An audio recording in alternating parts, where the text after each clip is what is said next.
Today's learning goal is to explain how populations evolve in response to environmental change. Populations of organisms exhibit 4 important characteristics that allow them to be susceptible to change over time. They're listed over here. We've got variation, irritability, overproduction, and then unequal survival and reproduction. So variation, all this says is that individuals in a population differ from one another. Irritability is simply the idea that traits can be passed down from parent to offspring if they have a genetic component. Overproduction is the idea that populations will always produce more offspring than the environment can support. And remember, these individuals will show variations in many of their traits, for example, their appearance here in this picture. And then you have unequal survival and reproduction. This says that individuals possess traits that may increase or decrease their survival. Therefore, not all organisms have an equal chance to survive and reproduce. For example, if we look at these 2 pictures and think about the idea of camouflage, the rabbit on the left is greater camouflage in its environment than the rabbit on the right. So all other things being equal, the rabbit on the left should have a greater chance of survival than the rabbit on the right. We should be able to list the 4 characteristics of populations that allow them to be susceptible to change over time. Moving into the idea of natural selection, we're going to start by taking a look at something called a selective pressure. These are things in the environment that force populations to struggle for survival. This slide shows some common examples of selective pressures. We've got competition for food, predation, parasitism, space, disease, and competition for mates. If an organism possesses a trait that gives that organism an advantage in its current environment, it's called an adaptation. If the trait is acquired during the organism's lifetime, it's not considered an adaptation. This is called an acclimation. Usually these do not have a genetic basis, so they are not heritable. These are simply acquired characteristics. And we know that inheritance of acquired characteristics is not something that usually occurs in nature. So considering that picture on your notes there, that slide that we looked at, we should hopefully be able to outline a few of the selective pressures that result in natural selection. Definition of natural selection here, this is the process in which organisms that are better adapted to their environment tend to survive and produce more offspring. So natural selection arises from the coupled effect of the differences amongst organisms in populations that we talked about, those 4 important characteristics, those being variation, irritability, overproduction, and unequal survival and reproduction. And when you couple those 4 things with the selective pressures that we talked about, you end up with natural selection. On the next slide here, we're going to take a look at a quick example. So in this first box in the storyboard here, we have variation being showed within the lion species. They have slightly different sizes, shapes, and colors. Then we have the selection pressure exerted upon the species. We've got competition for limited resources, i.e. food and shelter. The lions that are the correct tone for the camouflage blend in better with the environment, and they have an easier time catching their prey because they aren't seen. Thus, they have a better chance of surviving. So over long periods of time, in this example, it's shown as 100 years. I would say that this is a little on the conservative side. This most likely would take much longer. The darker lions die off because it was harder for them to catch prey. The lighter lions survive and pass the light color gene to their offspring. In this panel, the light color is the adaptation. They are better adapted to the environment. Thus, in terms of survival of the fittest, the light-colored lions are the quote-unquote fittest in this environment. Hopefully, we could be able to explain how the process of natural selection results in a population becoming more adapted to environment over time. This leads us to the idea of evolution. So what is evolution? This is the cumulative change in heritable traits of a population over time. So let's take a moment here and try to unpack that. Cumulative means it's built up over time. Heritable means it can be passed from parent to offspring. And a population is a group of organisms living in the same geographic location that are capable of interbreeding. So evolution can be defined as the change in the traits of a population of organisms over a long period of time. And make sure that we're able to define evolution. This leads us to the idea of speciation, the forming of a new species of organism. There are 2 main types of speciation. We have sympatric speciation, where there is no physical barrier between the organisms, and then we have allopatric speciation,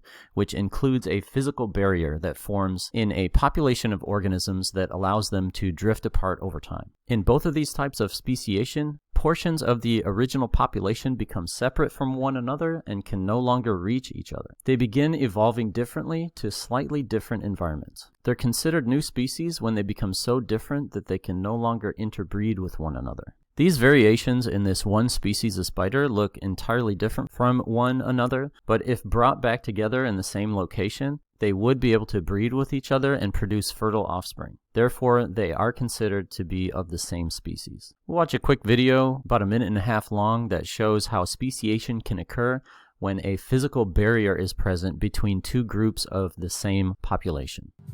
Here, on a small planet not unlike our own, live a race of creatures called Lumpties. For millennia, they lived, worked and played and had plenty of fun. Unfortunately, due to a freak galactic accident, their world changed considerably. The land masses drifted apart, some to the frozen north and some to the warmer south. The northern landmass became very cold over time, while the southern one became very warm indeed. The race of Lumpties was split into two groups, each inhabiting their own unique land mass, and so they became isolated from each other. Look at what happened to the tribes of Lumpties as their environments changed. Each group of Lumpties have adapted, over many generations, to suit the environment in which they live. This is called adaptive radiation. How will this change of environment affect their appearance? And why have these changes taken place? Over time, the Lumpties changed so much that they finally became a new species. This is called allopatric speciation. We're going to take a look at how plate tectonic activity influences biodiversity. The surface of the Earth is divided into 7 large, what we call tectonic plates, and there's also a bunch of smaller ones also, but the main ones are 7 large tectonic plates, and these tend to drift around very slowly, about 50 to 100 millimeters per year. This drifting is a phenomenon that we call continental drift, and the study of the movement of these continental plates is called plate tectonic. Now, where these plates come together, they can produce barriers such as mountain ranges, oceans, and rift valleys, and all these different landforms can lead to isolation of gene pools and then speciation. Large geological events, things such as volcanoes and earthquakes, which are themselves the result of plate tectonics, can result in these extreme environmental changes and subsequent extinctions or speciation events. Extinction is the process by which a species, genus, or family becomes extinct, which means it no longer exists as living in the natural world. Of all the species that have ever existed on Earth, 99.9% are now extinct. Many of these 99.9% that became extinct, they died in 5 what we call mass extinction events.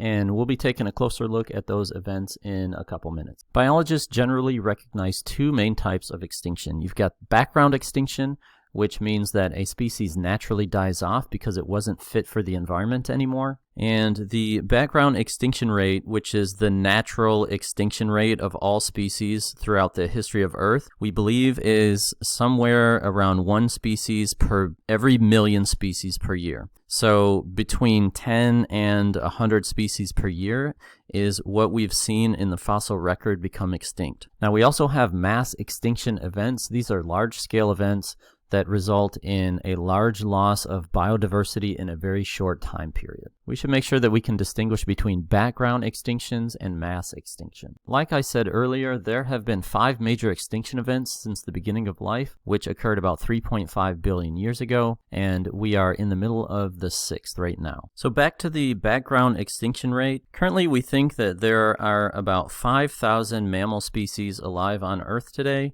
and their background extinction rate would be 1 per 200 years. So we would expect 1 mammal species to go extinct every 200 years. But for the past 400 years, we've seen 89 mammal extinctions, which is, of course, much more than what the background rate is supposed to be. Also, currently, there are about 169 mammal species that are listed as critically endangered. So we're going to take a quick look at the last 5 mass extinction events. These are spread out over the previous 500 million years of Earth's history.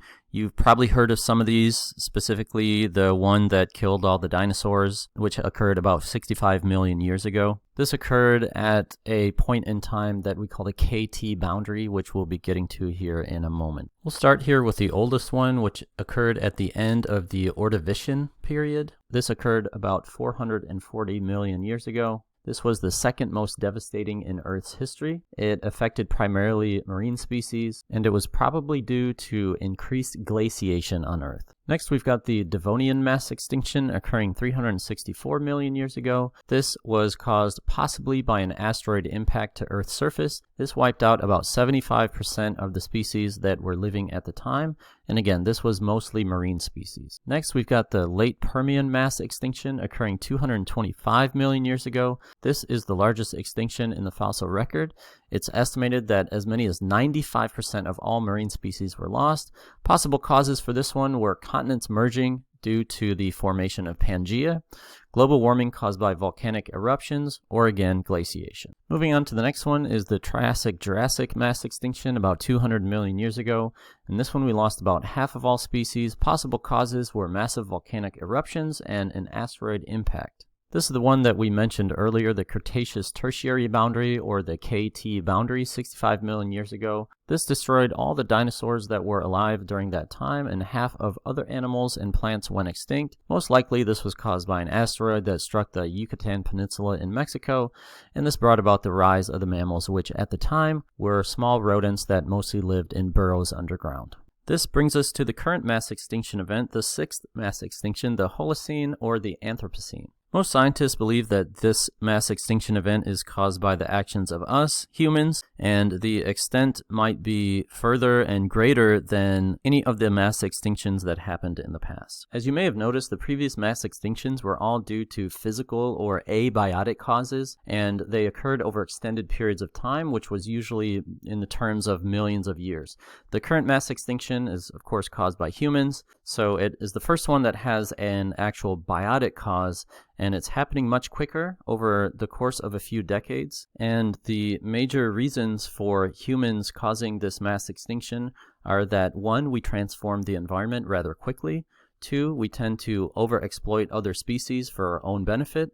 3, we introduce alien species or invasive species to environments where they're not supposed to be. And 4, we pollute the environment. This diagram is a simplified picture of the extent of geologic time. Down here at the bottom, we have the origin of Earth occurring 4.6 billion years ago. This portion was shortened so that it would fit on the slide here. This actually takes up about 89% of geologic time, so this part here should be much longer.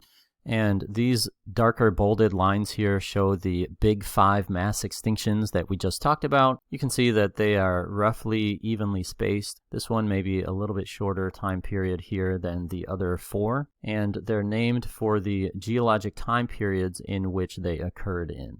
We should make sure that we could give a brief history of the mass extinctions on Earth. All right, good job, guys. If you made it this far, go ahead and take your pen or pencil and draw a nice big star above the word evolution on the front of your notes paper. After that, don't forget to write your questions in the margin and your summary at the end.